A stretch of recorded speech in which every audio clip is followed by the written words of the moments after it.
Hello বন্ধুরা, তোমাদের সবাইকে মনস্টার্স ব্লগে স্বাগত। কেমন আছো তোমরা সবাই? তো আজকে আমি বাড়িতে পুরো একা, দেখতে পাচ্ছ মানা আশেপাশে ঘোরাঘুরি করছে না, আর মাকেও দেখা যাচ্ছে না। আর মা আজকে ঘাস কাটতে যায়নি, আজ গেছে মানাকে নিয়ে আমাদের হাটখলায়, মানে সরলায়। তো কী জন্য গেছে বলি, এবার গেছে মানার সঙ্গে চুল কাটতে, কারণ চুলগুলো বেশ লম্বা হয়ে গেছে আর দেখতে কেমন যেন ভালো লাগছে না, যেমন রুগ্ন রুগ্ন লাগছে চুল থাকলে। আমার মেয়েটার শরীরটা তো বুঝতেই পারছো, কেমন বেশি মোটা না, পাতলাই বলতে গেলে। তো কেমন যেন দুর্বল লাগছে। আর কিছুদিন আগে শরীরটা ভীষণ খারাপ হয়েছিল, জ্বর সর্দি কাশি অনেকটাই, তো যার জন্য একটু শুকিয়েও গেছে, তো দেখতে ভালো লাগছে না চুলগুলো।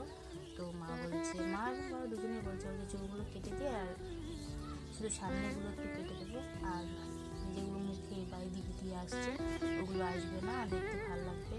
আর ও একটু কমফোর্টেবল মনে হবে, কারণ চুলগুলো ভীষণ ঘেমে যায় ওর মাথাটা।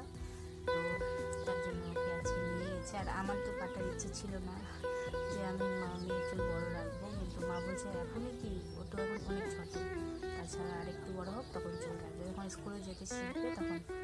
আমি বলছি ঠিক আছে, কিন্তু আমার ইচ্ছে ছিল না সুন্দর চুল কাটে, কিন্তু কী করবো, ওর হেলথটা আগে, তাই না?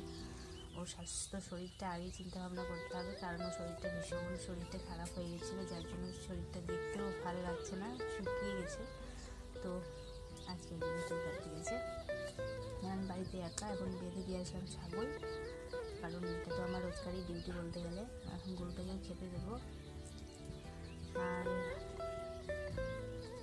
একটা দুঃখের খবর কি জানো, এবারে হয়তো মাঠ থেকে আর ধান আসবে না আমাদের, ভীষণ কষ্ট লাগছে। কারণ সকালবেলা বাবা গেছিলো জমির দিকে, মাঠে গিয়ে দেখছে সব জমির ধানগুলো খেয়ে নিয়েছে পোকায়, চষ পোকা বলছে, খেয়ে নিয়ে একদম শেষ। খড়গুলোও মনে হয় পাবো না, পুরো নষ্ট করে দিচ্ছে।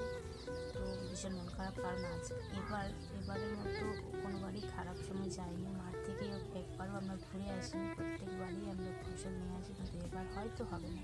তো কার জমিতে এরকম পোকাগুলো নষ্ট করেছে ধান, অবশ্যই কমেন্টে জানাবে আমাকে। আমাদের এখানে তো বেশি করে সবারই খেয়ে নিয়েছে, জানো, ভীষণ কষ্ট হচ্ছে। তো আজ এইটুকুই, কালকে আবার দেখা হবে, টাটা।